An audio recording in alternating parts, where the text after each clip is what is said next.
What's up everybody, my name is Justin. Today is the day we finally have the dyno results for my Ace A350 header on my 2017 Subaru BRZ. We're not gonna waste any time. Let's get right into the dyno runs and the results.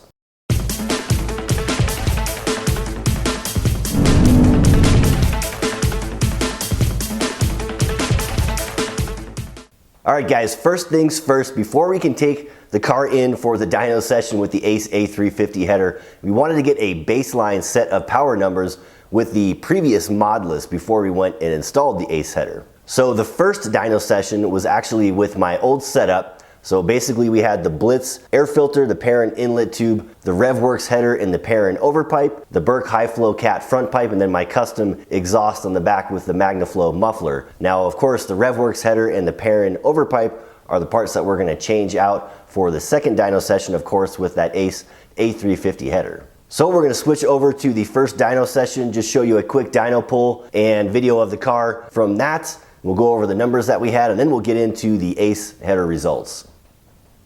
And here we are at the dyno, nice dirty BRZ. We'll take a look at the engine bay real quick. We have our Perrin inlet tube with that Blitz air filter in there. Taking a closer look, you can see our RevWorks black ceramic coated header. And we'll go ahead and take a pull.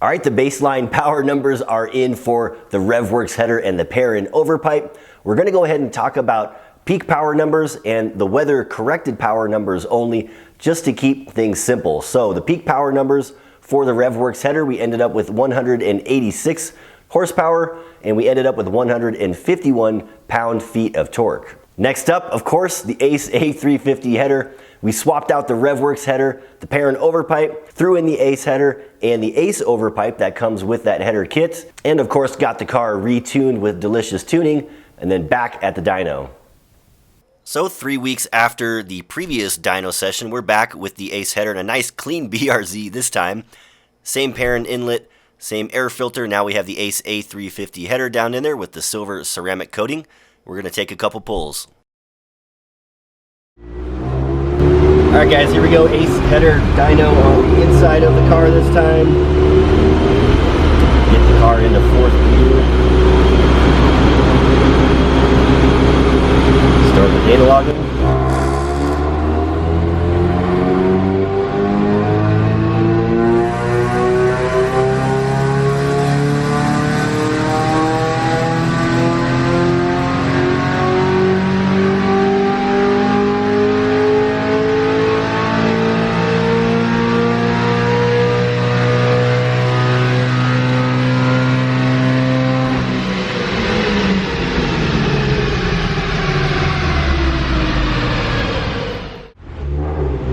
Alright guys, we're doing pull number 4. An odd thing that's happening, the car seems to be making more and more power the more runs we do, so it likes to be hot for some reason.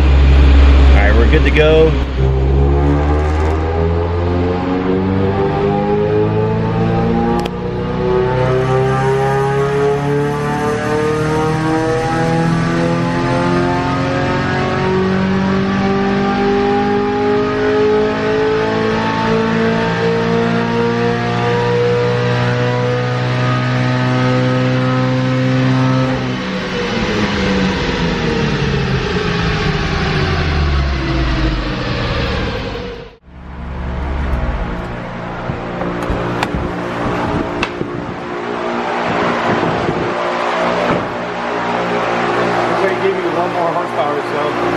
It looks like it's just about hitting its max. See that? It's really super consistent. All right, everybody, we're wrapping it up at the dyno. So far, the results are pretty positive. The car did well. It started off slow because it was a little bit cold. These cars like to get hot, it seems like. So we're gonna take it back to the garage and do a little more in-depth analysis.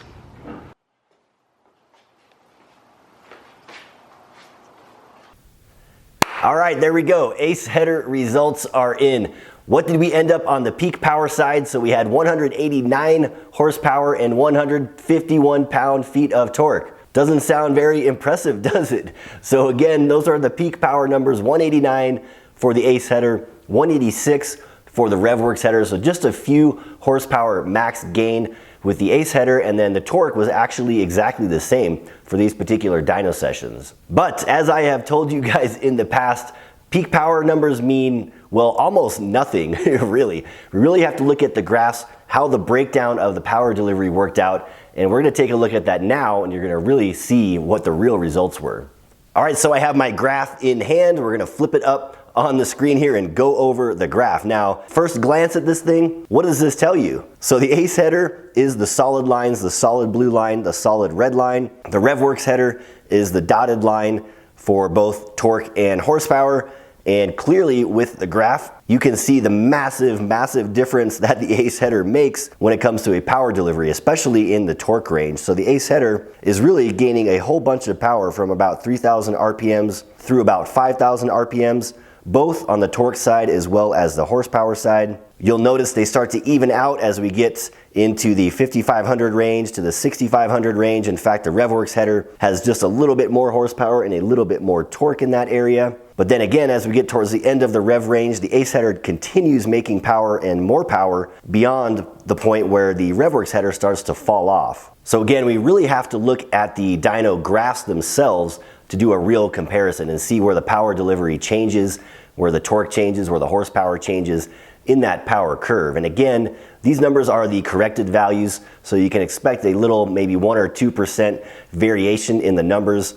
So in some cases, the Ace gain might not be quite as huge as it looks in the graph, but still pretty close. The actual graph trajectory is gonna stay the same. The actual numbers may be 1 or 2%, give or take. But we're gonna take a closer look at that in a different little diagram that I made. I actually got these printouts of the entire dyno run. This is basically a breakdown of RPM every 100 RPM and the torque and the horsepower that was made for that RPM level. So we have that all the way from 2,500 to, I believe, 7,500. And what I did is I plotted all of those numbers into a spreadsheet, and we're gonna take a look at what I came up with now with that.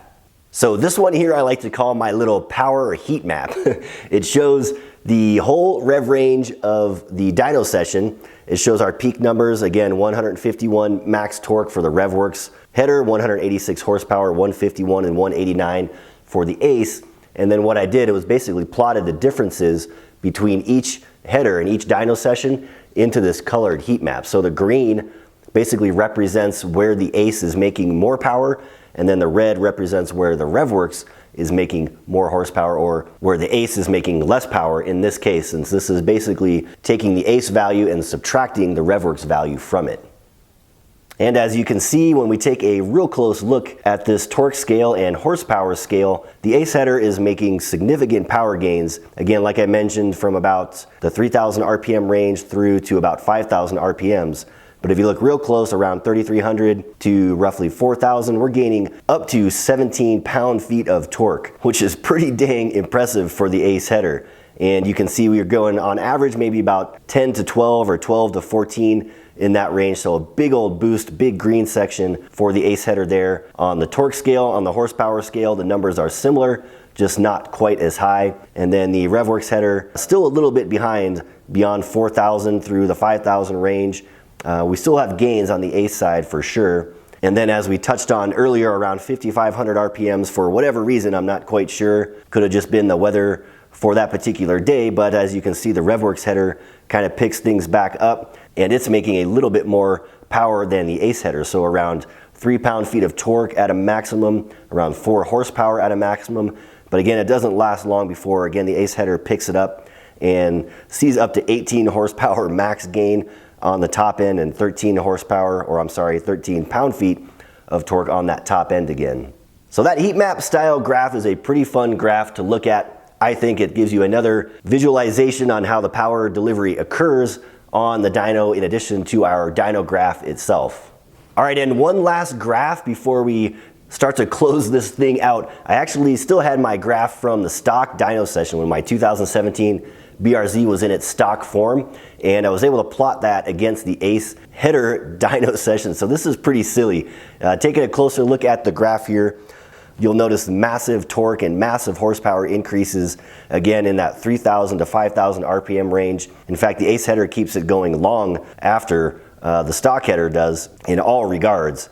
And when I did some minor calculations, I was coming up with roughly 33 to 35 pound-feet of torque gain over the stock setup and about 20 to 22 horsepower gain. So that in itself is pretty huge. The ACE header versus the stock setup, clearly there are big gains to be had there.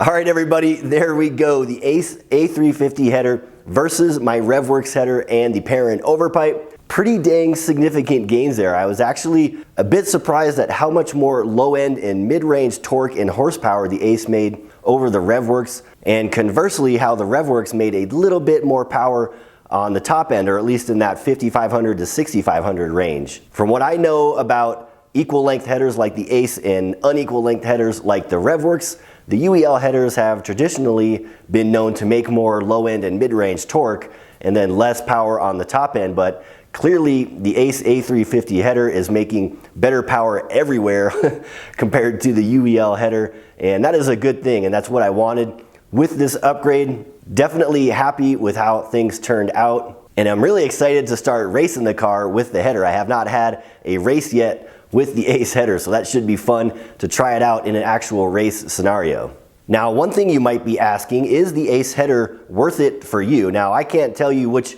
header to buy. I mean, clearly that's going to be up to your own budget and what you use the car for and that kind of thing. I would say if you're racing your car in a competitive environment, you need every last ounce of performance you can squeeze out of your car, then yeah, the ACE header is the best header, if not one of the best headers out there on the market, at least in my opinion and in my testing. So that's definitely going to give you that performance edge. Or if you just want to build your naturally aspirated car to its maximum potential, I don't think you can go wrong with the ACE header. On the other hand, if you're looking for a more cost-effective solution, there are all kinds of other equal length and even unequal length headers like my RevWorks header out there on the market that will get you decent power, that will eliminate the torque dip and make the power delivery of the car a lot smoother. So again, it really comes down to your own budget, what you're using the car for, and what you're trying to get out of it. If you're interested in taking a closer look at the ACE A350 and the Delicious Tune, I'll put some links down below in the description so you can check them out at Counterspace Garage.